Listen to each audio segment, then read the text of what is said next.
semana estar por aquí y venir aquí con nosotros para promocionar este libro. Tal cual, he venido especialmente para eso. Eso es señal de que en este libro están apostando mucho por usted. Parece que sí, están apostando mucho. Están muy entusiasmados con el libro, es verdad. Yo algo he leído de usted y de este libro, pero ¿quién es Marcos? Bueno, yo, como comenté en otros lugares, he tenido la fortuna o el infortunio de vivir varias vidas, porque este Marcos, cuando muy joven, se dedicó a ser concertista de piano. Después estudió medicina y se especializó en neurocirugía. Luego dejó la neurocirugía y se especializó en psiquiatría y psicoanálisis. Más adelante, luchando contra la dictadura militar argentina, alcancé a ser designado ministro de Cultura por Raúl Alfonsín. Y todo el tiempo he estado escribiendo. Yo comencé a escribir a los 11, 12 años. 12 años con una novela que tengo por aquí, se llama, no sé si Maimónides, un sabio de avanzada, sí. Año 69. Claro, ese fue publicado antes, fue publicado en el 61, 62. Es una novela de adolescencia, que no la han reproducido, pero que es el homenaje a este gran pensador y filósofo y médico español nacido en la Córdoba de acá. Yo nací en la Córdoba de allá, entonces me identifiqué, hubo una alianza de dos Córdobas. Pero bueno, a lo largo de todas esas diversas vidas, fui, creo yo, acumulando una experiencia muy amplia que me ha convertido, no solamente por los conocimientos, por los estudios, en una personalidad enciclopedista, sino por el contacto con la gente, el contacto con diversos tipos de gente. Y eso me ha llevado a entender a la condición humana con bastante riqueza, si se quiere, y a ser tolerante con todos y conmigo mismo también. Porque los seres humanos estamos compuestos de muchas partes que son contradictorias. Estamos llenos de luces y de sombras. Y la mayor parte de mis novelas, donde puedo desplegar esta visión, se basa justamente en penetrar en el espíritu, en la sangre de diversas personalidades. Y la novela te exige algo que no le exige el ensayo. En el género ensayo, el autor expresa incluso en primera persona lo que piensa y dice: yo creo esto, defiendo esto y apoyo esto. En cambio, la novela es necesario tener el más intenso cuidado en respetar la personalidad de los personajes, aunque esos personajes piensen y actúen en forma opuesta a la del autor. Personajes que le repugnan al autor, el autor tiene que de alguna forma quererlos y pintarlos bien. Darles identidad propia. Sí, tiene que hacerlo, porque esa es la tarea de un novelista. Entonces, esta novela yo la llamo, a esta obra sobre el joven Trotsky, la llamo novela porque he cuidado que cada personaje tenga una voz propia, que tenga una imagen clara de lo que fue, lo que quiso ser, los miedos, las frustraciones, los deseos. Inclusive tiene esta obra una estructura musical, quizá como una suerte de nostalgia a mi primera etapa musical, porque tiene un preludio, 2 capítulos que son el preludio, luego sigue la primera parte, hay un intermezzo y luego sigue la segunda parte. Es decir, como una especie de sinfonía. Pero en la primera parte, en vez de que la narración sea hecha por mí en tercera persona, o sea hecha por alguno de los protagonistas, la cuentan diversos personajes que están cerca del joven Trotsky. Y cada personaje usa su propio lenguaje a partir de lo que es esa persona y la visión que tiene de las cosas. El padre del joven Trotsky era un campesino casi analfabeto. La madre era una mujer que le gustaba leer. Es un matrimonio un poco extraño. Vivían en un pueblito pobrísimo y aislado de Ucrania. Y claro, cuando habla el padre, usa un lenguaje, un tono, un punto de vista muy distinto al de la madre. Más rural, más campestre. Claro, y la madre era una mujer más culta, y ni hablar lo que decía después su novia, Alexandra, que era una mujer bella y al mismo tiempo muy inteligente y muy preparada, que fue quien le introdujo en el marxismo a Trotsky, quien la llevó al marxismo. De manera que todos esos personajes van hablando con distintos tonos, y van mostrándonos el aspecto tan poliédrico, tan polifacético de este personaje, en una etapa que Stalin se ocupó de borrar, de eliminar, de censurar, porque este Trotsky era el rival más serio que tenía Stalin, el único que le podía hacer sombra. Entonces, para borrarlo, prohibió la publicación de sus textos o la reedición de sus textos, prohibió su fotografía y se lo convirtió en un demonio. Y lo lamentable de todo esto es que la izquierda, que habitualmente se jacta de tener pensamiento crítico y pensamiento libre e independiente, acató las órdenes de Stalin y aceptó demonizarlo a Trotsky y censurar su primera parte. Cuando empecé a investigar un poco más sobre su vida, fui descubriendo algo completamente diferente a lo que yo suponía. Yo suponía que era un hombre severo, un revolucionario fanático, que termina exiliado en México, donde lo asesina Ramón Mercader, que tuvo una historia novelesca o pasional con Frida Kahlo. Pero cuando empecé a mirar toda la parte primera de su vida, hasta que llega a la revolución, fue algo que me llenó de asombro, de perplejidad, y que al mismo tiempo generó en mí la tentación de escribirlo como novela. Como si se me hubiera metido en la sangre a mí Alejandro Dumas, porque decía, aquí no tengo algo más que los Tres Mosqueteros, mucho más, o que el Conde de Montecristo, tengo mucho más. Y así empecé a escribir este libro, describiendo la parte polifacética de este personaje y respetando los hechos que son reales, porque hubo hechos reales en esa época. Yo los llamo reales porque no ha metido ficción en nada. ¿O lo ha condimentado para que se diga? Sí, metí mucha ficción, pero lo que ocurre es que cuando había coincidencia de documentos, perdóneme que le interrumpa. Dígame. ¿Cómo se nota que usted es argentino, eh? ¿Por qué? Por la facilidad. Bueno, aparte por el acento, sino por la manera, se habla líquida efectivamente que tiene, y la manera de hacer caricias de voz con lo que usted me dice. Yo le había preguntado a usted... Qué bueno eso de caricias de voz. Que quién era usted. Y he visto cómo poco a poco me ha desarrollado y sin querer me ha ventilado casi 6 o 7 preguntas del cuestionario. Le he quitado el libreto. Encantado de hacerlo. Encantado de hacerlo, pero quería darme paso a pie a precisamente una de esas notas que nos remiten explicando que Marcos nació en Córdoba, la Córdoba argentina, un 13 de enero del año 35, descendencia moldava y origen judío. Su inicial interés por las escrituras religiosas acabó convirtiéndolo en interés por lo literario en general. Si bien ya había demostrado que tenía talento formidable por la música, escribió su primera novela Condiciones, a la que hemos hecho referencia, y aquí efectivamente el currículum sigue siendo tremendamente extenso. Podríamos haber seguido más, porque solamente ¿cuántos libros tiene publicados? Bueno, en el género ensayo 14 o 15, en el género novela 13 novelas, y después tengo libros de cuentos también. Y además muchos artículos que aparecen en diarios, ¿no? ¿Cómo es el Marcos que no figura en todas estas hojas de promoción? Es una pregunta difícil.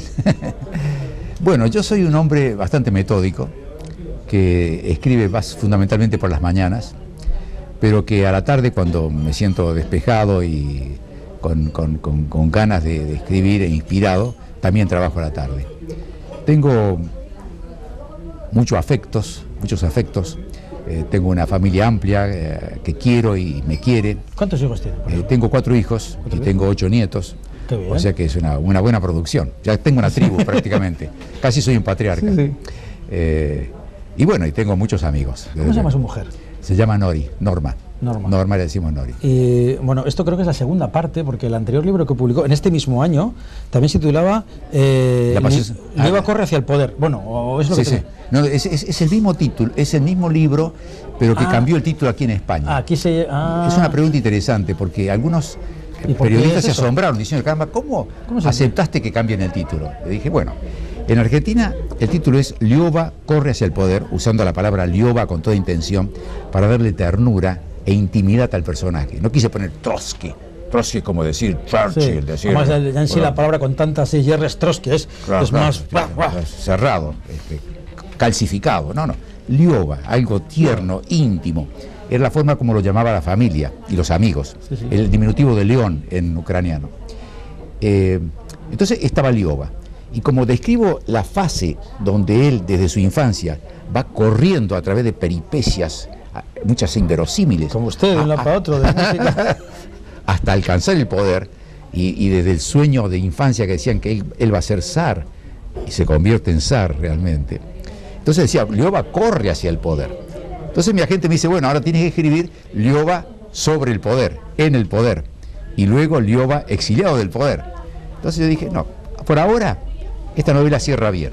Cierra bien porque es una novela de iniciación. Joven, maduro, adulto y... Sí, pero aquí lo dejamos en el joven, porque es el joven idealista, limpio, fogoso, seductor.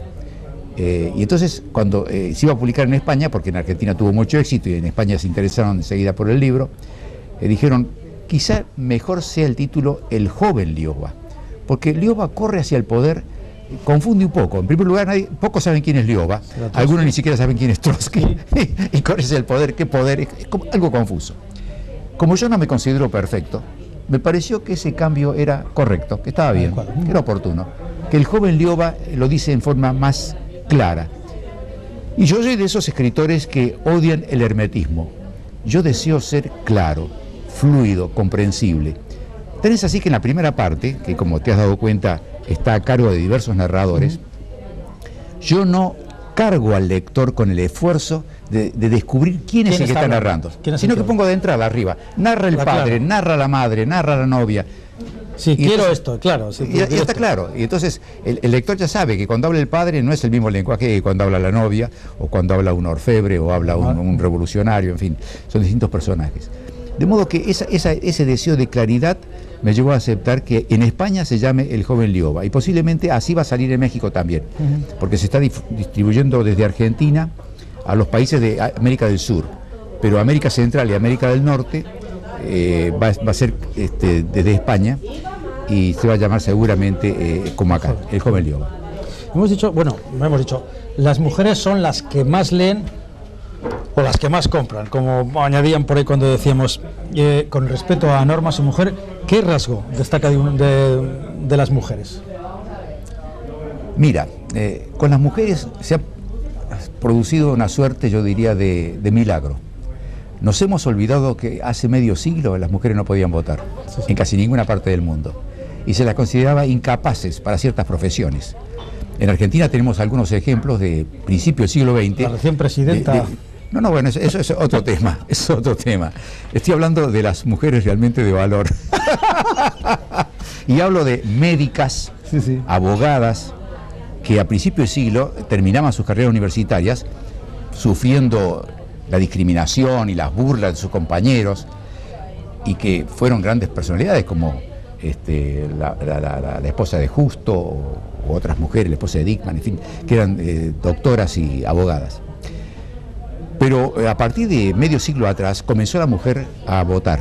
La mujer evolucionó, yo creo que más que el hombre. Y demostró que no tiene nada de inferior que el hombre. Incluso hasta se creía de que la mujer tenía ciertos roles, cuidando el hogar, que no podía desempeñarse en cargos públicos.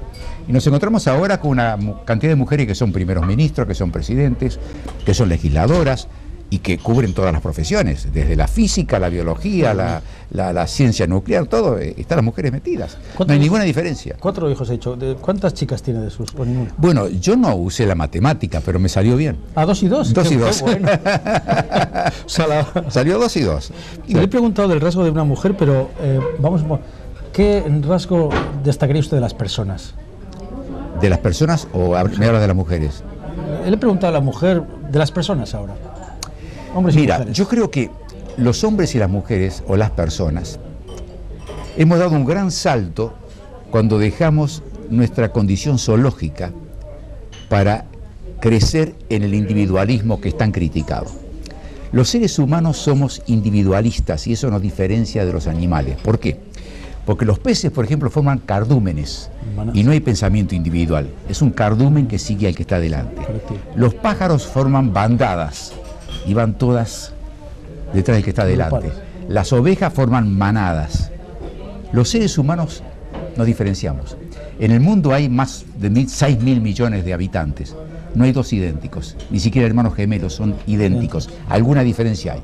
Entonces, ese carácter de individualidad es lo que nos hace distinto de la etapa zoológica, y lo que caracteriza al ser humano.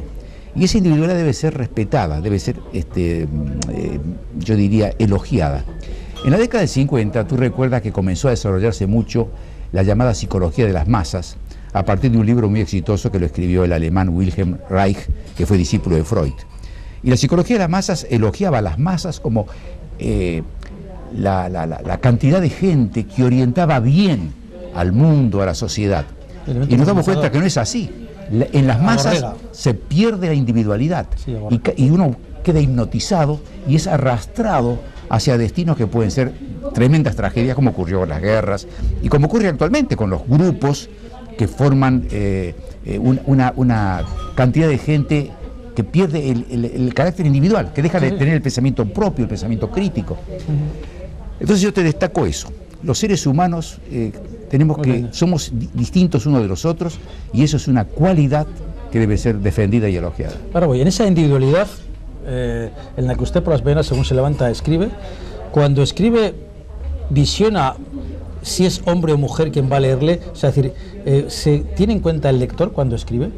¿O la lectora? No, yo por lo menos no lo tengo en cuenta, porque considero que sea lector masculino, sea lector femenino, tiene la misma inteligencia, la misma capacidad, la misma sensibilidad, y cuando desarrollo todo esto tratando de poner suspenso, emoción, lo hago pensando en un lector sin imaginarme el género.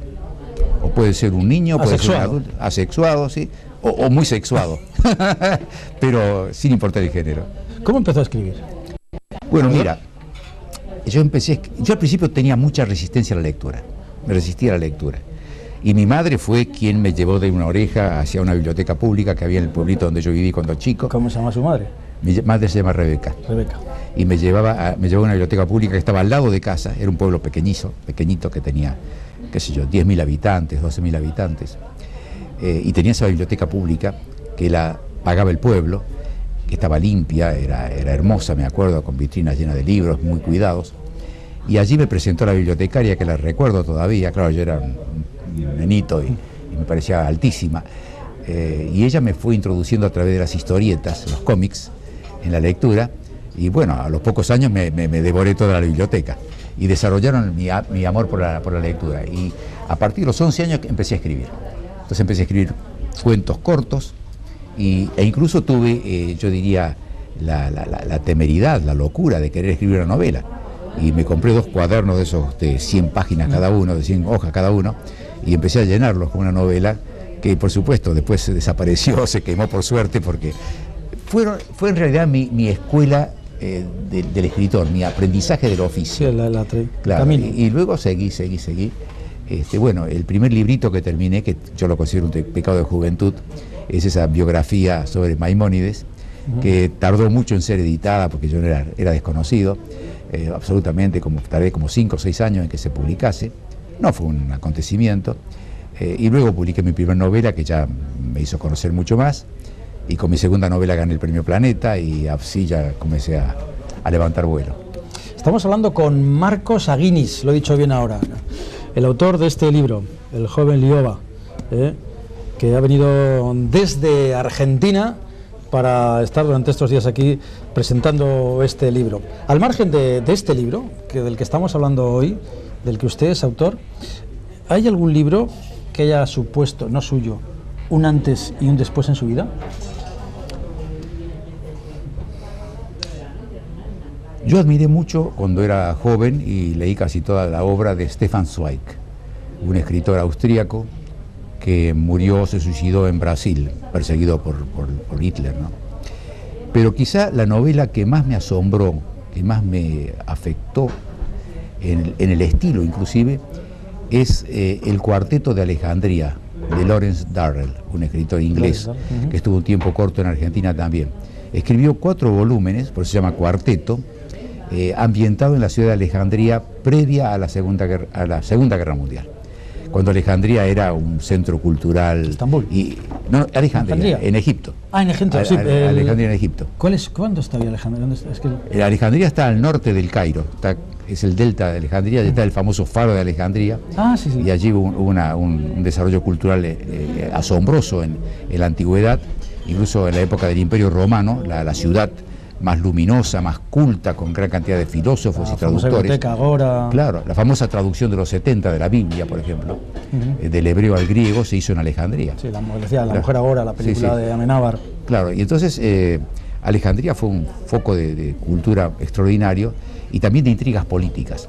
Pero esa obra de Lawrence Durrell está escrita con tal belleza del lenguaje, con metáforas originales, vibrantes, con adjetivación que a uno lo deja tan sorprendido como la adjetivación de Borges. ¿Cómo la coloca? Sí, todo eso me produjo un placer extraordinario, al extremo que releí esos 4 libros, y podría decir que esa obra me influyó mucho, porque a partir de ahí comencé a ser más cuidadoso todavía con el estilo, y darme cuenta que no se puede poner cualquier adjetivo, que hay que huir como de los monstruos de cualquier lugar común, evitarlo al lugar común, y tener cuidado con los adverbios también. Ha dicho una cosa, se ríen por ahí con los adverbios, ha dicho una cosa que me ha llamado la atención y que ahora me hace replantear una pregunta. En esta sociedad un poco en la que prima el yo por encima del nosotros, ¿no? ¿Cómo ve las asociaciones de gente? Me explico, los partidos políticos, los equipos, aficiones de fútbol, las asociaciones de gente. Hay una película argentina en la cual un actor dice que uno puede abandonar a los padres, abandonar a los hijos, abandonar a la mujer, abandonar la casa, abandonar la ciudad, pero nunca se abandona el equipo de fútbol al que uno pertenece. ¿No se llamaba ¿Cómo se llama ese equipo? Sí, el secreto de tus ojos. Ah, secreto de tus ojos. Ahí está. No, pensaba que era otra película, que era un equipo de fútbol de La Plata, el de Avellaneda, ¿no? Sí, hay una película que no recuerdo muy bien que se llama... Puede ser. Entonces, bueno, hay agrupaciones, hay identidades que tienen un gran poder y que generan una lealtad que es indestructible. Eso no está mal, el que uno tenga afectos muy intensos con seres queridos, familias, amigos, la ciudad donde uno vive, en fin, las historias de cada uno se llenan de momentos nostálgicos que uno no olvida. Eso no está mal, eso no quita la individualidad, ni quita el pensamiento crítico. Lo grave es cuando uno pierde el pensamiento crítico y se deja arrastrar. El pensamiento individual y se deja arrastrar. Eso es lo malo. Y que lamentablemente se suele elogiar como algo bueno. Y no es así. Yo creo que incluso los partidos políticos ganarían mucho más si sus adherentes hicieran más críticas y los trataran de perfeccionar y mostraran los errores que cometen. Entonces eso mejoraría. Es decir, la confluencia de inteligencias, de luces, no la confluencia de genuflexos, sí, de gente sometida, que es lo que lamentablemente ocurre en muchas partes. Iba a decir de arrastramiento. Hasta aquí, hasta la Ruz, hasta la visita, le ha arrastrado este libro, El joven Liova, de Marcos Aguinis. Aguinis, como Aguirre, no se me va a olvidar, y cuando alguna vez lo haga hay un pequeño gesto. Se me han quedado un montón de preguntas en el tintero sobre cosas que me apetecía. ¿Cómo ve, por cierto, este salto? Porque me ha hablado de México, pero ¿cómo ve el salto de su novela a Europa? Supongo que es... Sí, yo creo que va... Una auténtica satisfacción, ¿no? Sí. Estoy muy contento que esté empezando a tener tanta aceptación y entusiasmo en España, pero no hay duda que pronto va a ser traducido a otros idiomas europeos, porque se trata no solamente de un personaje que revela una porción secreta o censurada de su vida, sino porque allí hay algo que se ha debilitado últimamente, que es el idealismo. Actualmente, cuando hablamos de idealismo, es como que es una palabra devaluada. El compromiso también. El idealismo es como la ingenuidad, la puerilidad, y uno se da cuenta que yo prefiero un joven idealista cuya llama, la llama de la juventud, arde por valores y por ideales, al joven que quema y arruina esas llamas, no que quema, sino que arruina esas llamas, apaga esas llamas con la droga o con diversiones intrascendentes o superfluas o esterilizantes. Marcos Aguinis. Aguinis, muy bien. Desde Argentina. Yo le haría varias preguntas, pero no quiero marcharme sin esta. ¿Cómo ve un escritor ser miembro de un jurado literario? Bueno, lo he sido varias veces y tiene su aspecto apabullante, si se quiere. En primer lugar, porque son muchas las obras que hay que leer en muy poco tiempo. Y en segundo lugar, porque es muy fácil equivocarse. Y se han equivocado muchos premios y muchas editoriales con autores que después fueron muy importantes. Sí. Por ejemplo, André Gide lo despreció y censuró a Marcel Proust, entre otros casos. Gabriel García Márquez fue rechazado por varias editoriales. De modo que es una enorme responsabilidad que uno siente como jurado literario. Lo he sido varias veces, pero bueno, es una tarea que uno debe cumplir con enorme responsabilidad y estar dispuesto a hacerlo. Si uno acepta ser jurado, tiene que saber que se introduce en una tarea pesada, difícil. Entonces, antes de aceptarlo hay que pensarlo bien. Pero cuando uno está adentro, bueno, ya hay que jugarse. Le agradezco mucho a usted y a Chema Soria, la persona que nos ha acercado hasta usted y hasta este libro. Y ya la última, antes de que venga también nuestro próximo invitado, Pachi Lázaro, que va a hablarnos sobre una vida forense, de la que él espero que nos detalle alguna cosa. ¿Por qué tienen que comprarse este libro? Bueno, yo diría, ¿por qué tiene que leerse? Bueno, porque yo trabajé durante muchos años en la biblioteca principal de aquí de Bilbao, la biblioteca de Barrieta, y una biblioteca que tendrá aproximadamente pues, unos 180.000 volúmenes, ¿no? Y tuve la suerte de que me publicaran un libro, ¿no? Entonces dije, claro, ¿cómo van a elegir mi libro entre todos los que hay aquí, que son gratis encima, ¿no? Claro. Y luego me di cuenta que ahí entraba a contar que un libro puede ser muy vendido, pero muy poco leído. ¿Cómo será? Yo creo que va a ser muy leído, porque me he enterado de mucha gente que lo compra y lo regala, o que se lo presta a un amigo. Es decir, que este libro le produce una emoción tan intensa que se siente forzado a compartirla con otro. Entonces pienso que va a ser muy leído. Por eso, 2 razones para que lo lean, para que se acerquen a él.